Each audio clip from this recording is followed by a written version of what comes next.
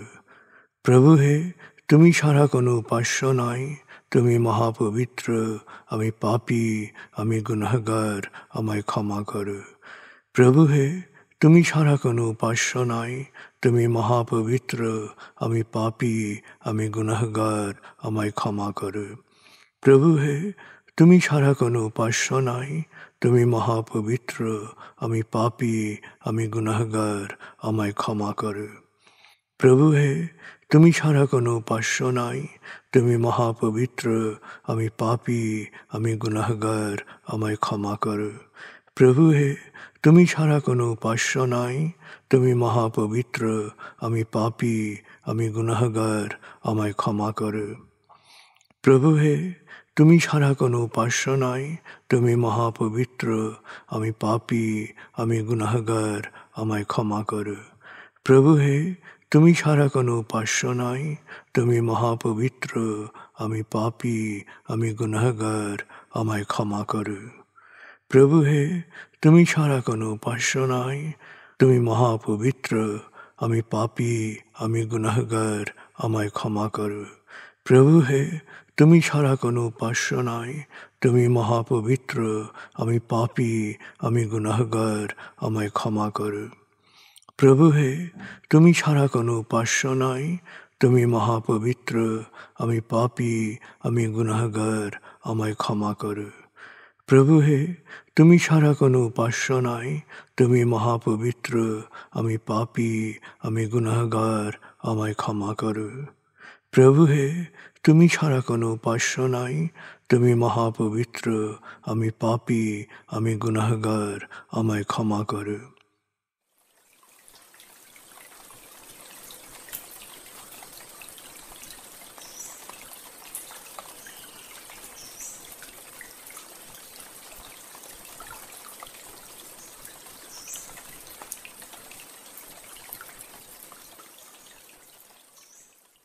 এবার আমরা সূরা তাকবীর এর মর্মবাণীর অংশ বিশেষে ডুবে যাব। তারপর ডুবে যাব আজকের জন্য নির্ধারিত সূরার তেলাওয়াত ও মর্মবাণীতে। 81 সূরা তাকবীর। দয়াময় মেহেরবান আল্লাহর নামে। যখন সূর্য অন্ধকারে ঢেকে যাবে, যখন তারকারাজি নিজেদের আলো হারাবে, যখন পর্বতমালা মরীচিকার ন্যায় উধাও হবে, যখন পূর্ণ গর্ভবতী উটনী পরিত্যক্ত হবে, যখন সকল বন্য পশুকে একত্র করা হবে, যখন সমুদ্রের জলরাশি স্ফীত হবে, যখন দেহে আবার আত্মা সংযুক্ত হবে, যখন জীবন্ত কবর দেয়া শিশুকন্যাকে জিজ্ঞেস করা হবে কি অপরাধে তাকে হত্যা করা হয়েছিল, যখন প্রত্যেকের আমলনামা দেখানো হবে, যখন আকাশের আবরণ সরানো হবে, যখন জাহান্নামের আগুন গনগনে লাল করা হবে, যখন জান্নাতকে দৃশ্যমান করা হবে, সেদিন প্রত্যেকেই জানতে পারবে কি পরিণতির জন্যে সে নিজেকে প্রস্তুত করেছে, বুঝতে পারবে কি করা উচিত ছিল আর কি করা উচিত হয়নি। সাক্ষী আবর্তনশীল নক্ষত্র, কক্ষপথে দৃশ্যমান গ্রহসমূহ যা এক সময় অদৃশ্য হয়, সাক্ষী রাতের অবসান মুহূর্ত এবং প্রভাতের আগমন কাল।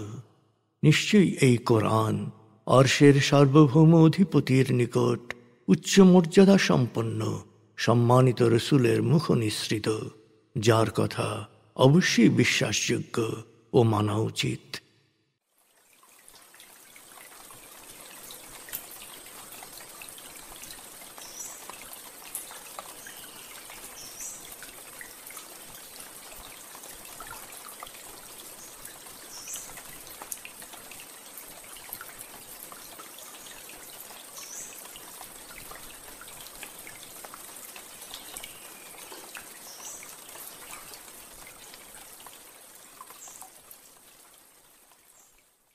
এবার আমরা সূরা নূর ৩৫ থেকে ৫০ আয়াতের তেলাওয়াত ও মর্মবাণীর গভীরে ডুবে যাব। ২৪ সূরা নূর। বিসমিল্লাহির রহমানির রহিম। আল্লাহু নূরুস সামাওয়াতি ওয়াল আরদ। مثل نوره كمشكاة فيها مصباح المصباح في زجاجة الزجاجة كأنها كوكب دري يوقد من شجرة مباركة زيتونة لا شرقية ولا غربية يكاد زيتها يضيء ولو لم تمسسه نار نور على نور يهدي الله لنوره من يشاء ويضرب الله الأمثال للناس والله بكل شيء عليم. في بيوت أذن الله أن ترفع ويذكر فيها اسمه يسبح له فيها بالغدو والآصال رجال لا تلهيهم تجارة ولا بيع عن ذكر الله وإقام الصلاة وإيتاء الزكاة يخافون يوما تتقلب فيه القلوب والأبصار ليجزيهم الله أحسن ما عملوا ويزيدهم من فضله والله يرزق من يشاء بغير حساب. والذين كفروا أعمالهم كسراب بقيعة يحسبه الظمآن ماء حتى إذا جاءه لم يجده شيئا ووجد الله عنده فوفاه حسابه والله سريع الحساب. أو كظلمات في بحر لجي يغشاه موج من فوقه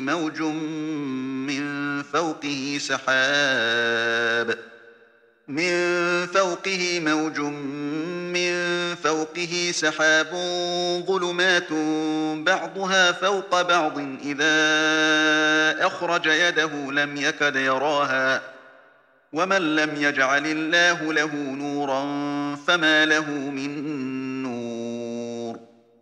ألم تر أن الله يسبح له من في السماوات والأرض والطير صافات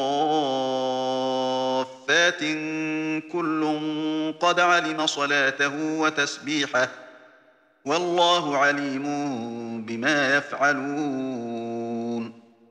ولله ملك السماوات والأرض وإلى الله المصير. ألم تر أن الله يزجي سحابا ثم يؤلف بينه ثم يجعله ركاما فترى الودق يخرج من خلاله وينزل من السماء من جبال فيها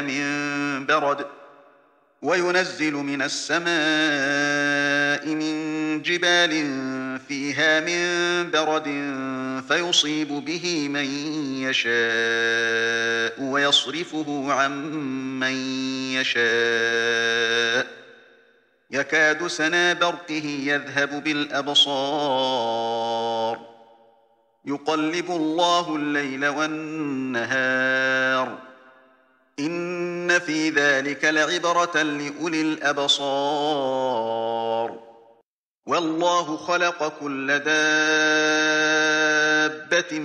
من ماء فمنهم من يمشي على بطنه ومنهم من يمشي على رجلين ومنهم من يمشي على أربع يخلق الله ما يشاء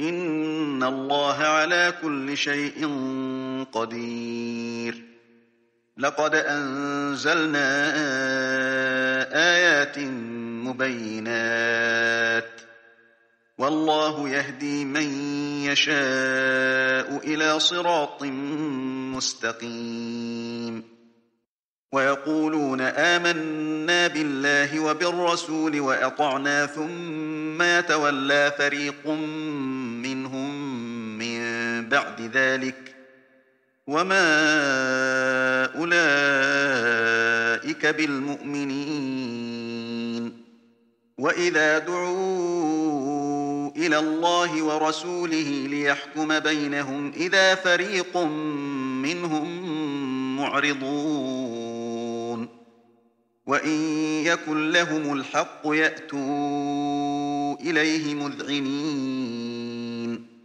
أفي قلوبهم مرض أم ارتابوا أم يخافون أن يحيف الله عليهم ورسوله بل أولئك هم الظالمون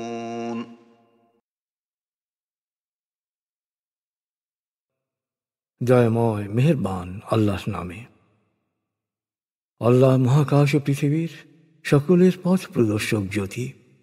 তার এই জ্যোতির উপমা হচ্ছে তাকের উপর একটি প্রদীপ। প্রদীপটি কাচের আচ্ছাদনের মধ্যে। কাচের আচ্ছাদনটি নক্ষত্রের মতো উজ্জ্বল। প্রদীপটি জলে পবিত্র জৈতুন গাছের তেলে। এই জৈতুন গাছ প্রাচ্যের নয়, পাশ্চাত্যেরও নয়।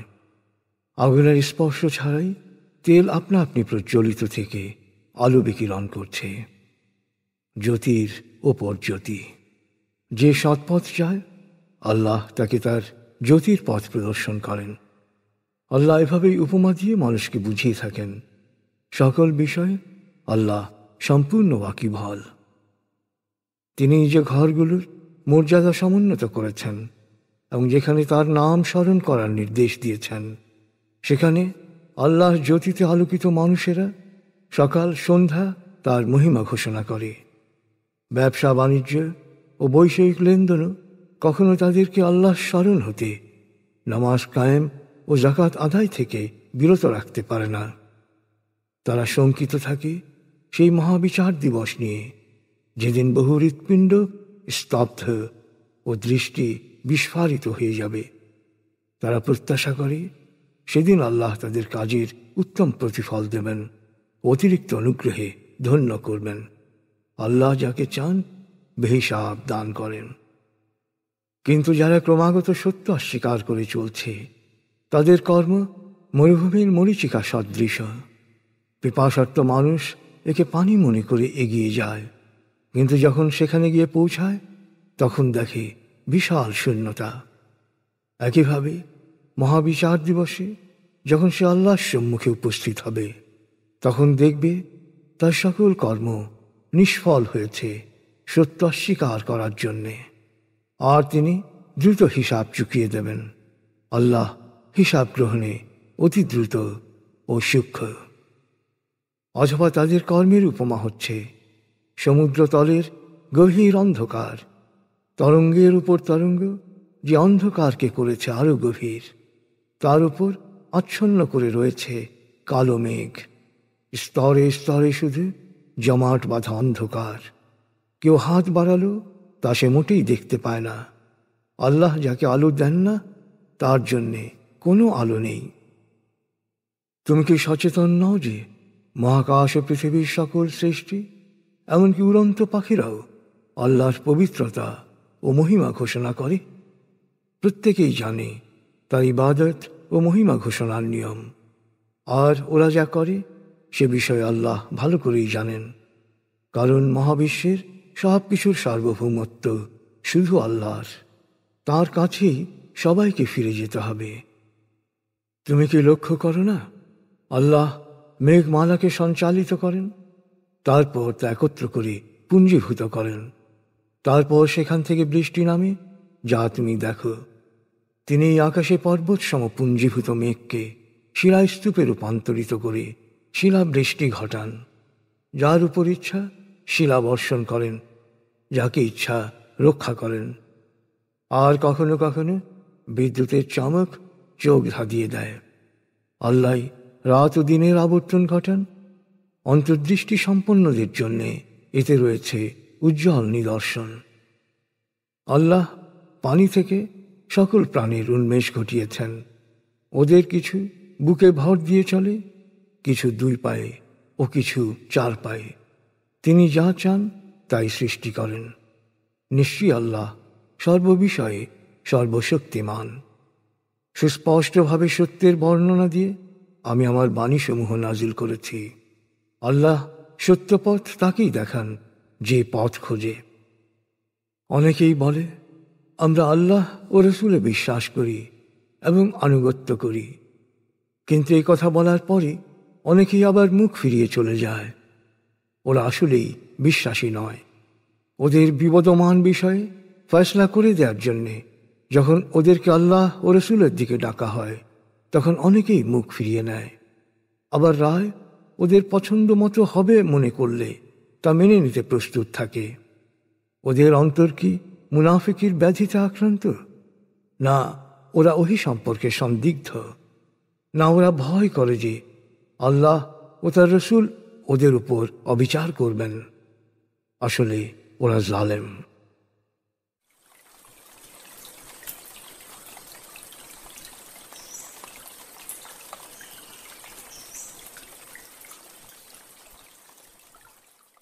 আপনি এতক্ষণ মর্মবাণীর গভীরে ডুবেছিলেন। এবার আপনার মনে মর্মবাণীর যে বিষয়গুলো দাগ কেটেছে সেই বিষয়গুলোর ভাবনায় ডুবে যান।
এবার আমরা জিকির ও দোয়ার গভীরে ডুবে যাব।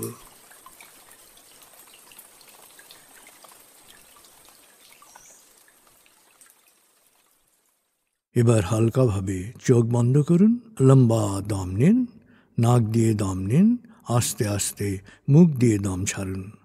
দম নেবেন পেটে, ছাড়বেন মুখ দিয়ে। দম নেওয়ার চেয়ে দম ছাড়তে সামান্য বেশি সময় নিন। দম নিতে নিতে ভাবুন প্রকৃতি থেকে অফুরন্ত প্রাণশক্তি শরীরে প্রবেশ করছে, আর দম ছাড়তে ছাড়তে ভাবুন শরীরের সকল দূষিত পদার্থ বাতাসের সাথে বেরিয়ে যাচ্ছে। নাক দিয়ে দম নিতে নিতে ভাবুন প্রকৃতি থেকে অফুরন্ত প্রাণশক্তি শরীরে প্রবেশ করছে, আর মুখ দিয়ে দম ছাড়তে ছাড়তে ভাবুন শরীরের সকল দূষিত পদার্থ বাতাসের সাথে বেরিয়ে যাচ্ছে। দম নিতে নিতে ভাবুন প্রকৃতি থেকে অফুরন্ত প্রাণশক্তি শরীরে প্রবেশ করছে। দম ছাড়তে ছাড়তে ভাবুন শরীরের সকল দূষিত পদার্থ বাতাসের সাথে বেরিয়ে যাচ্ছে। দম নিতে নিতে ভাবুন প্রকৃতি থেকে অফুরন্ত প্রাণশক্তি শরীরে প্রবেশ করছে, আর দম ছাড়তে ছাড়তে ভাবুন শরীরের সকল দূষিত পদার্থ বাতাসের সাথে বেরিয়ে যাচ্ছে। দম নিতে নিতে ভাবুন প্রকৃতি থেকে অফুরন্ত প্রাণশক্তি শরীরে প্রবেশ করছে, আর দম ছাড়তে ছাড়তে ভাবুন শরীরের সকল দূষিত পদার্থ বাতাসের সাথে বেরিয়ে যাচ্ছে। এবার দম স্বাভাবিক হতে দিন। স্বাভাবিকভাবে নাক দিয়ে দম নিয়ে নাক দিয়ে দম ছাড়ুন। আপনার অঙ্গ শিথিল ও নিষ্প্রাণ হয়ে আসছে। এবার নাক দিয়ে ধীরে ধীরে দম নিয়ে বেশ সময় নিয়ে ধীরে ধীরে নাক দিয়ে দম ছাড়ুন। দম নেওয়ার চেয়ে ছাড়ায় সময় একটু বেশি নিন। ধীরে ধীরে দম নিন, ধীরে ধীরে দম ছাড়ুন। ধীরে ধীরে দম নিন, ধীরে ধীরে দম ছাড়ুন। ধীরে ধীরে দম নিন, ধীরে ধীরে দম ছাড়ুন। ধীরে ধীরে দম নিন, ধীরে ধীরে দম ছাড়ুন। ধীরে ধীরে দম নিন, ধীরে ধীরে দম ছাড়ুন।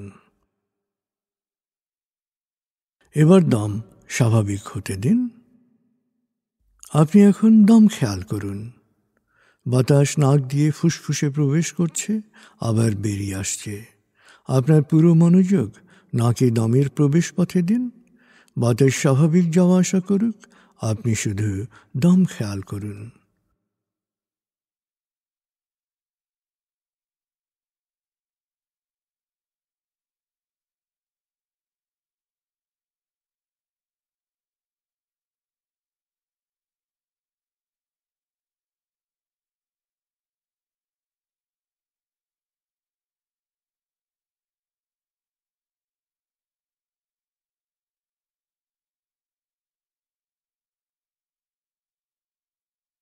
অনুভব করুন আপনার শরীর ভারী লাগতে শুরু করেছে।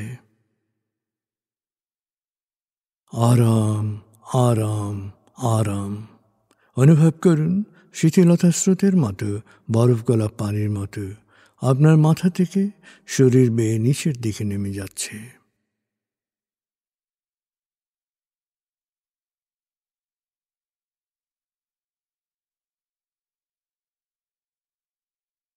আপনি এখন পুরোপুরি শিথিল। শিথিলায়নের গভীর স্তরে প্রবেশ করেছেন আপনি। আপনার ব্রেন ওয়েভ বিটা স্তর থেকে নেমে গেছে আলফায়। মনের বাড়ির পথে আপনি এখন আলফা স্টেশনে এসে পৌঁছেছেন। এই স্টেশনে আপনার জন্য রয়েছে বিশেষ ওয়েটিং রুম। আলফা স্টেশন থেকে আপনি এখন মনের বাড়িতে যাচ্ছেন। আমি গণনা শুরু করছি। 19,